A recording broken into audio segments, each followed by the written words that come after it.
स्वागत है आपका इस सत्र में। इस सत्र में चर्चा करेंगे post Gupta age, post Gupta age. और ये जो काल होगा हमारा 550 एडी से लेकर के 750 एडी के बीच में। एक्चुअली इस काल में जो after the decline of the Gupta empire what happened, there was political instability. ठीक है, the decline of post Gupta era में क्या हुआ कि पॉलिटिकल इनस्टेबिलिटी थी। पॉलिटिकल इनस्टेबिलिटी, पॉलिटिकल इनस्टेबिलिटी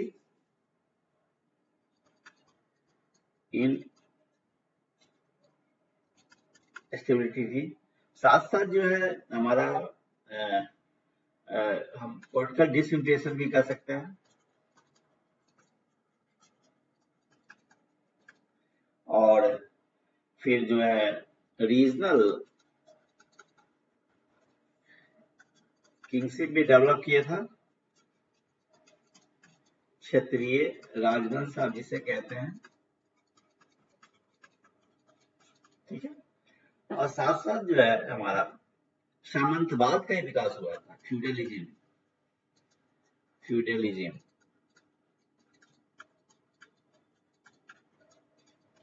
याद रखिएगा कि जो पोस्ट गुप्ता एरा जो है उसमें पॉलिटिकल इनस्टेबिलिटी थी, राजनीतिक अस्थिरता के साथ साथ जो है विघटन तो हो ही गया था। और जो भी क्षेत्रीय राजतंत्र थे, राजा थे, वो डेवलप किए थे। राजवंश फ्यूडलिज्म भी आया था वो। और यदि हम बात करते हैं जो इम्पोर्टेंट जो हमारे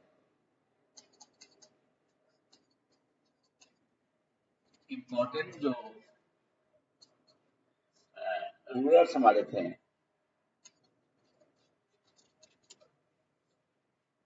और उनके जो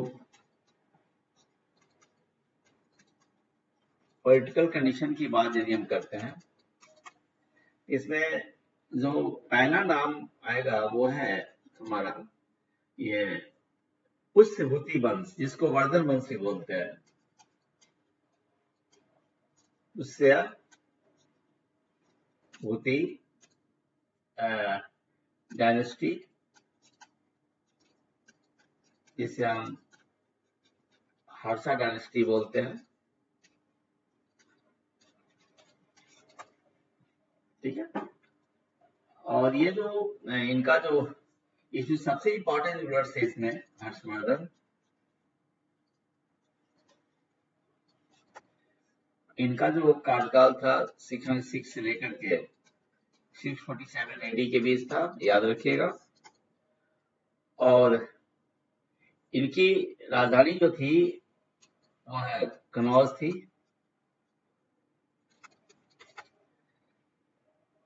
थानेश्वर भी इंपॉर्टेंट था, पर कनौज थी। नेक्स्ट जो हमारे जो वंश है, डायनेस्टी है, वो मौखरीज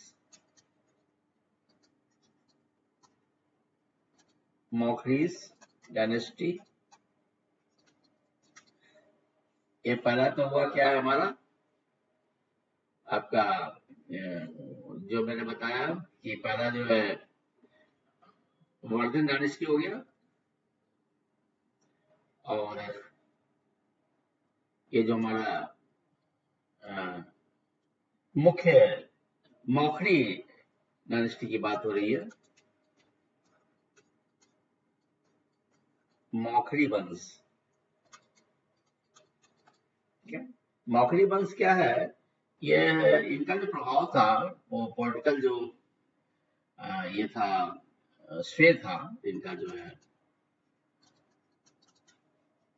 पॉलिटिकल श्रेय जो था मौखरी वंश का, वो यूपी में था एंड प्लस बिहार में इनकी राजधानी कनौज थी। इनकी राजधानी जो थी, नहीं सॉरी सॉरी, कनौज तो इनकी राजधानी थी ना, आपका हर्षवर्धन की राजधानी थी। इनका जो तो मौखरी वंश का यूपी में था। हाँ, इसकी भी राजधानी, ये कनौज इनकी भी राजधानी थी, हर्षवर्धन की भी। मौखरी वंश की भी राजधानी जो था कनौज ही थी, कनौज। ठीक है।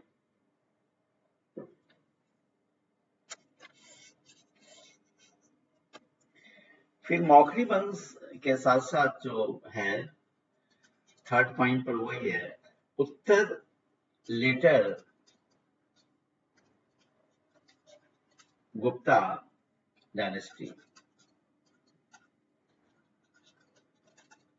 जिसको हम कहते हैं उत्तर गुप्त वंश।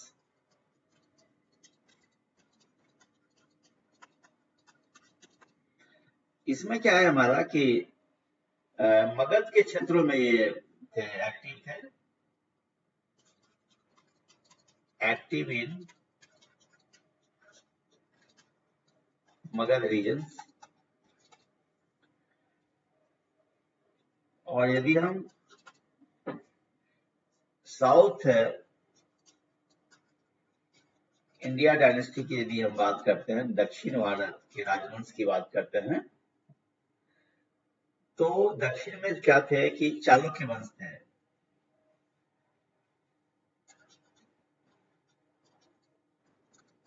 Chalukya dynasty,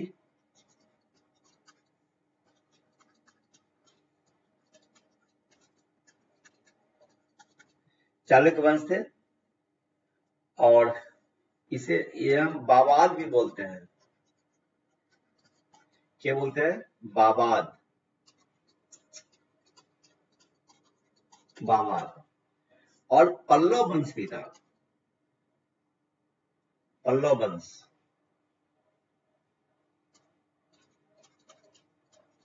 Pallav dynasty.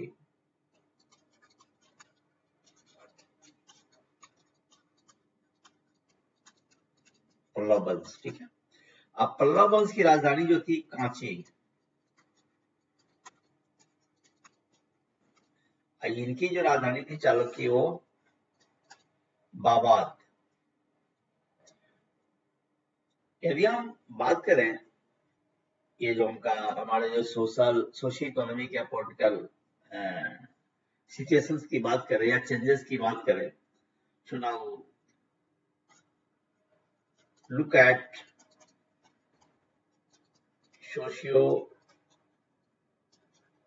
economic political changes. ये हम बात करते हैं तो पहले ही मैंने बताया था कि सामंतवाद आया था, ये राइज ऑफ फ्यूडलिज्म, ठीक है। सामंतवाद का जो है वो उदय हुआ था, सामंतवाद का उदय। और ये इसलिए हुआ था कि हमारा जो है जो सेंट्रल जब अथॉरिटी जब वीक हुआ तो फ्यूडलिज्म डेवलप करता है। और इसमें ये अग्रधान जो हम कहते हैं इसको कि भूमि अनुदान का भी प्रचलन का प्रचार हुआ। सर याद रखिएगा कि अग्रहार व्यवस्था,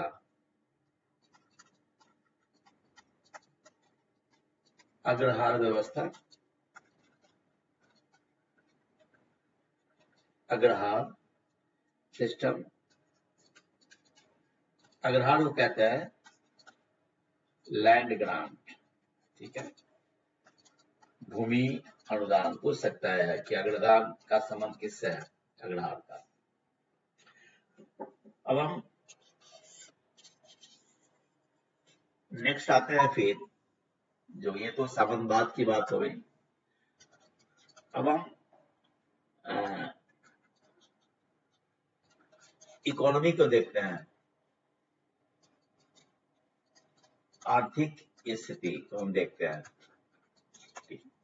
तो आर्थिक स्थिति में क्या है कि हुन का आक्रमण हुआ था, तो नेचुरली क्या है कि हमारा जो ट्रेड था वो वीक हुआ था, और जो भी हमारा जो गोल्ड के कॉइन्स थे उसकी प्योरिटी भी डिस्टर्ब हुआ था।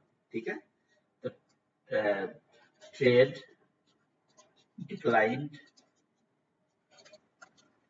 Due to Hunaj attack and the purity of gold coin also decline, वो भी डिक्लाइन किया था। अब यदि हम सांस्कृतिक क्षेत्र में, कल्चरल क्षेत्र में आते हैं, कल्चरल एस्पेक्ट की बात करते हैं हम लोग, सांस्कृतिक स्थिति, तो सांस्कृतिक स्थिति में क्या होगा कि आपका कनौज जो था वो मैंने बताया कि हर्षवर्धन की राजधानी थी, मौखरी की भी थी। कनौज जो हो गया हमारा वो सेंटर ऑफ एक्टिविटी बन गया, बीइंग द कैपिटल, ये कैपिटल होने के चलते सेंटर ऑफ एक्टिविटी, चाहे वो पॉलिटिकल हो या फिर हमारा कल्चर। ठीक है, अब इसमें क्या हुआ कि जो मैंने बताया था कि हर्षवर्धन जो थे के समय में जो ह्वेनसांग आए थे, याद होगा ह्वेनसांग,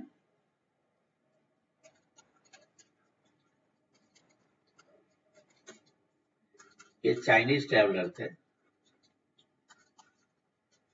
और he left very good account regarding the आपका administration, culture, social condition, many aspects of Harshvardhan and his era. तो हम देखते हैं अब हर्षा के बारे में थोड़ा देख लें, look at the Vardhan Kings.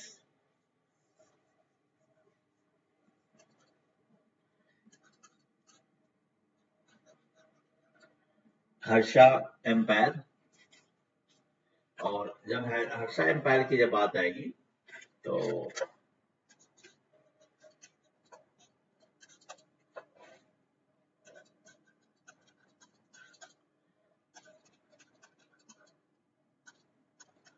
साम्राज्य, और मैंने पहले ही बताया था कि 606 से लेकर 647 एडी के बीच में इनका काल रहा है ये।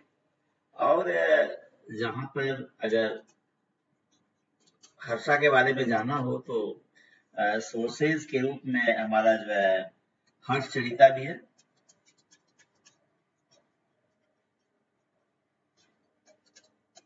और written by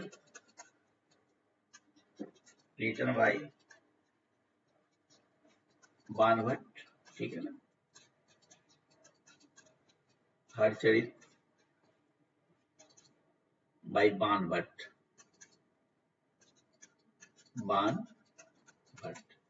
very important account है ये वो कोर्ट पोएट थे। Banabhatta was the so called the court poet. फिर नेक्स्ट आता है चाइनीज ट्रेवलर अकाउंट, जो मैंने बताया था, Chinese traveller account, so called the writing, जिसमें कि हमारा ह्वेनसांग है। ठीक है, और इन्होंने भी डाला है, वो एक बताया है कि हर्षा के समय में एडमिनिस्ट्रेशन कैसा था, कल्चर कैसा था, किंगशिप कैसा था, ट्रेड कैसा था। तीसरी बात आती है हमारा वो है हमारा जैसे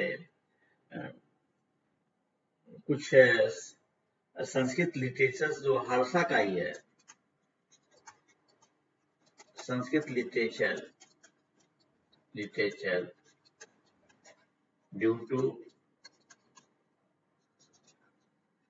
हर्षवर्धन हिमसेल्फ, ठीक है, हिमसेल्फ। जैसे रत्नावली है, रत्नावली, रत्नावली, फिर हमारा नागनंदा,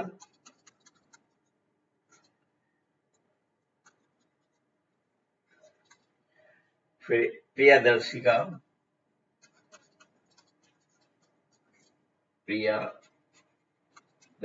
याद रखिएगा, देखिए ये जो रत्नावली है या फिर नागनंद है या प्रियदर्शिका है, और दीज जो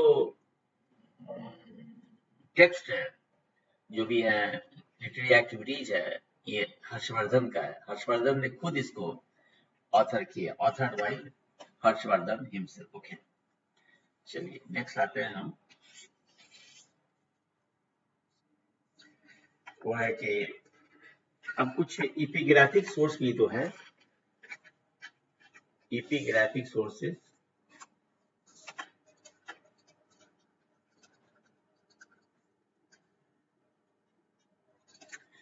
इपिग्राफिक सोर्सेस में जो हमारा जो है मधुबन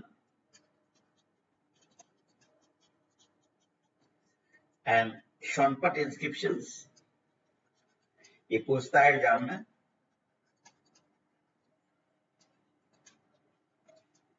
मधुबन, सोनपत इंस्क्रिप्शंस जो है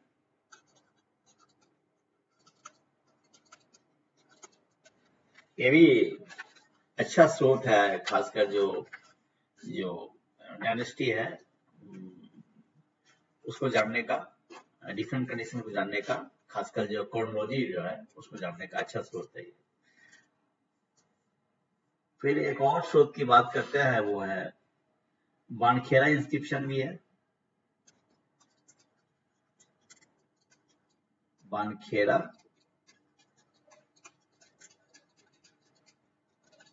इंस्क्रिप्शंस भी है। और अब सोर्सेस के बारे में हो गई। अब कुछ जानने की, हर्षा जो पहले ही मैंने बताया था कि अर्ली लाइफ कहिए या अर्ली फेज कहिए ऑफ हर्षवर्धन। तो हर्षवर्धन जो थे वो पुष्य भूति डायनेस्टी के थे।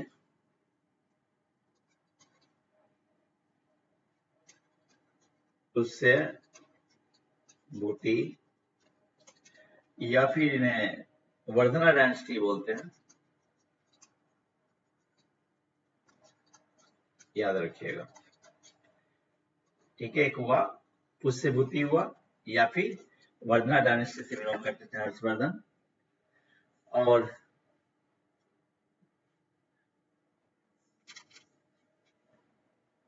ऐसे तो इनका जो अर्ली में थानेश्वर कैपिटल था, बाद में फिर कन्वर्ट हुआ थानेश्वर, अभी वो हरियाणा में आई है। थानेश्वर जो थे वो आपका कैपिटल था वर्धन डायनेस्टी का, कैपिटल ऑफ वर्धना डायनेस्टी। ये थानेश्वर जो है अभी हमारा प्रेजेंट ये हरियाणा में है।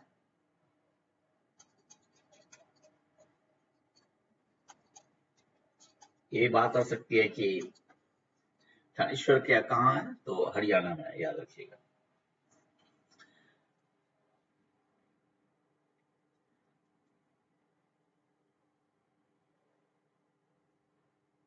अब क्या है कि ये पावर बढ़ाने के पीछे एक कारण क्या है, why did Vardhana came to power. पहले बता दिया गया था कि Guptas were weakened by the attacks of Huns. हुनों के अटैक के कारण गुप्ता कमजोर पड़ गए थे। ठीक है,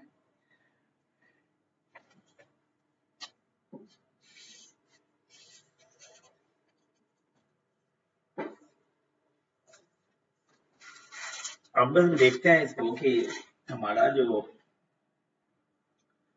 मैंने बताया कि ऐसा थानेश्वर था वो, लेकिन थानेश्वर को मर्ज कर दिया गया था कनौज को, और नॉर्दर्न इंडिया के जो हमारे रूलर थे Harshvardhan,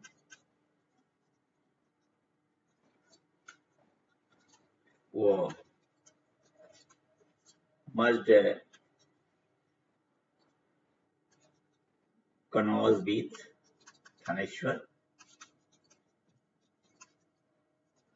to make the capital a strong one.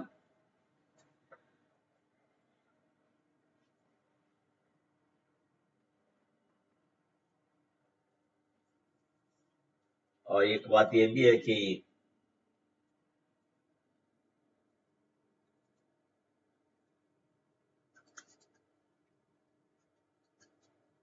ध्रुव सेना ऑफ मैथ्यक्स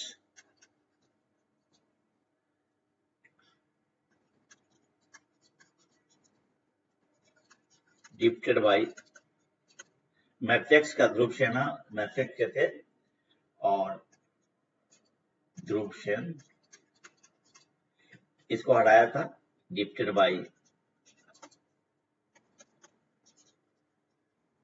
हर्षवर्धन।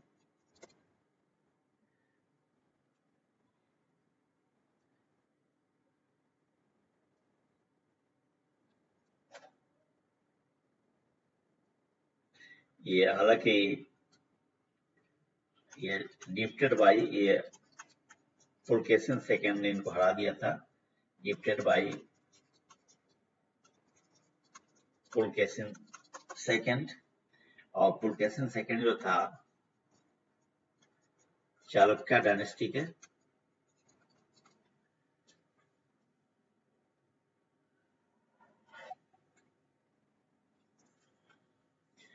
थोड़ा सा हल्का हल्का प्रकाश में डालता हूं।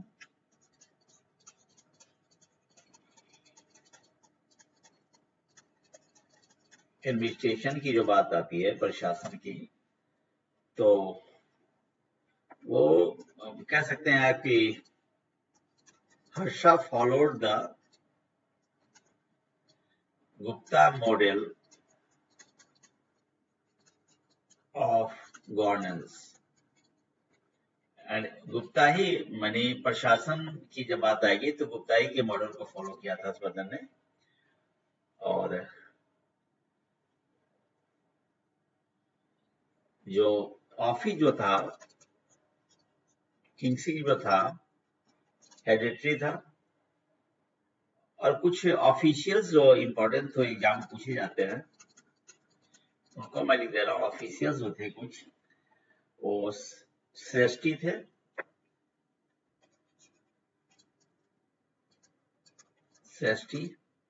श्रेष्ठी जो थे वो चीफ मर्चेंट को बोलते थे, बैंकर को बोलते थे, चीफ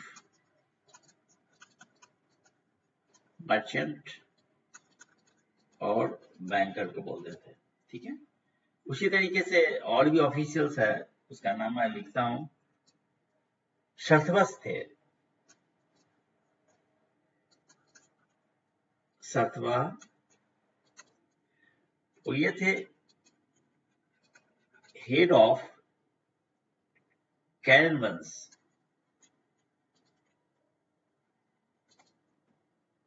फिर एक ऑफिशियल थे जिनका नाम था कायस्थ, इनका जो काम था स्क्राइब्स।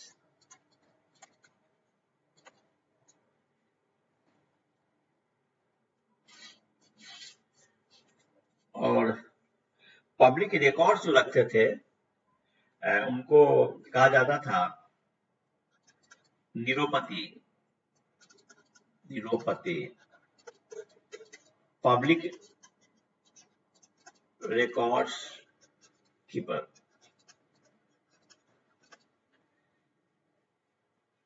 मिलिट्री की जहां तक बात आती है तो मिलिट्री में क्या था, इन्फेंट्री था, कैवलरी था, कैरियर्स था, एलिफेंट्स था। अगर मिलिट्री की बात करेंगे तो जो गुप्ता पीरियड में लगभग था, एलिफेंट, कैरियर्स, कैवेलरी, इन्फेंट्री और टैक्सेज। इससे सवाल पूछे जाते हैं नॉर्मली। टैक्सेज जो थे वो 1/6 ऑफ प्रोड्यूस, याद रखिएगा ठीक से, 1/6 ऑफ प्रोड्यूस, जो पैदावार होगा उसको 1/6। ये लैंड टैक्स था। पूछा जाएगा एग्जाम में कि भूमि कर कितना था, तो 1/6 ऑफ द प्रोड्यूस था, याद रखिएगा। और उसके बाद जो टैक्सेस के रूप में था, इनकम फ्रॉम पोर्ट्स था, माइंस था, वेसल्स था, वेसल्स टाइप्स। अब सोसाइटी पर थोड़ा जस्ट एक ब्रीफ आइडिया है। सोसाइटी पर जब बात आएगी तो सोसाइटी में क्या है हमारा, आपका हुन सेन की जो हम राइटिंग्स को देखेंगे, हुन सेन को अगर हम देखेंगे तो हुन सेन के अनुसार जो है हमारा कास्ट सिस्टम था, ठीक है। और कास्ट सिस्टम में सब कास्ट हुए, अनटचेबल्स हुए, छुआछूत डिसेबल्स हुए और आउटकास्ट भी थे।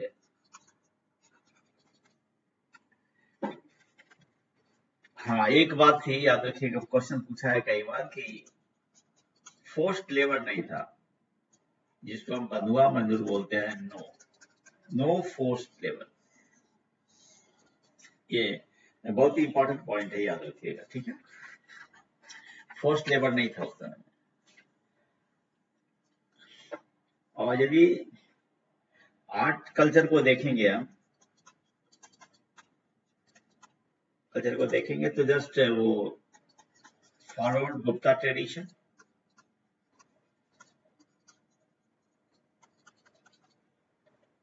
ठीक है। और जैसे Nalanda monasteries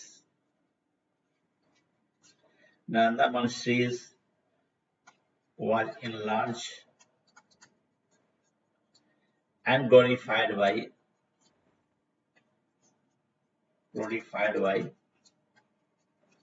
Harshvardhan,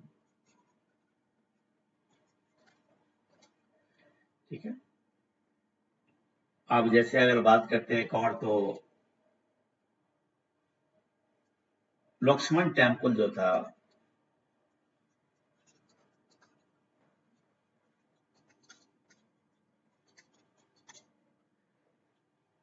eight Sirpur Chhattisgarh,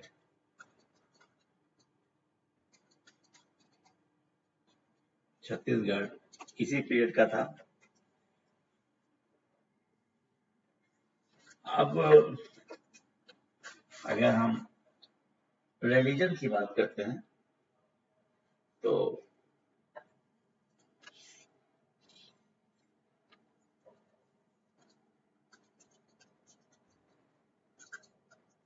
religious conditions की बात करते हैं तो धार्मिक अवस्था का, तो हर्षवर्धन जो था वो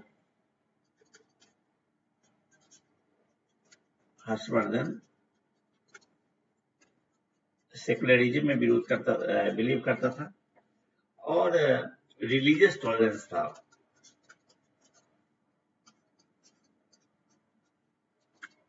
ठीक है।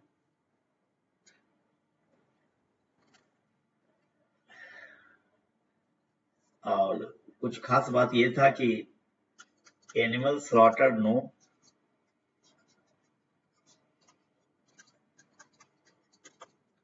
एनिमल स्लॉटर को बंद कर दिया गया था। और बहुत सारे जो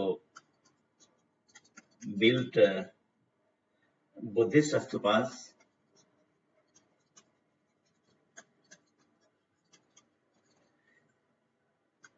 फिर रेस्ट हाउसेज जिसे मॉन्स्टरीज कहते हैं हम लोग, मॉन्स्टरीज।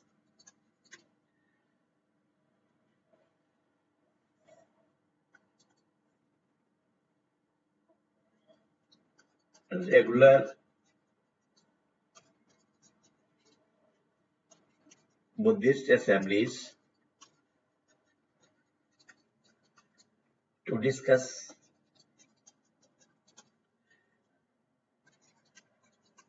doctrines and other aspects of life।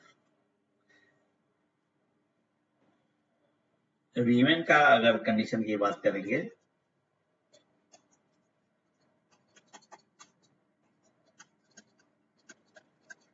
महिलाओं की स्थिति हर्षवर्धन समय में था, तो no widow marriage, no widow री मैरिज,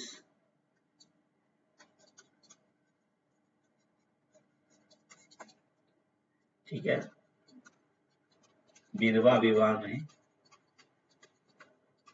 नो, ठीक है। और sati and plus dowry practices, दहेज प्रथा, ये कॉमन था।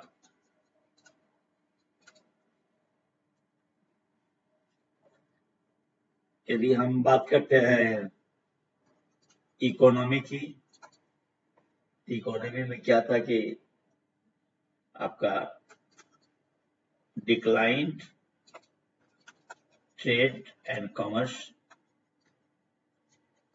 डिक्लाइन हुआ था, और अगर ओवरऑल हम बात करें, अगर हम इकोनॉमी की ड्यूरिंग द हर्षवर्धन एरा और द हर्षवर्धन एरा हम बात करते हैं, तो what all decline in economy as compared to Gupta's, as compared to the Gupta's। तो मैं पुनः कहूंगा कि it's not a complete talk, just it's a kind of lecture that will help you to get the revise, to acquire the momentum in the way of the preparation and the success. So wish you all the best. Thank you.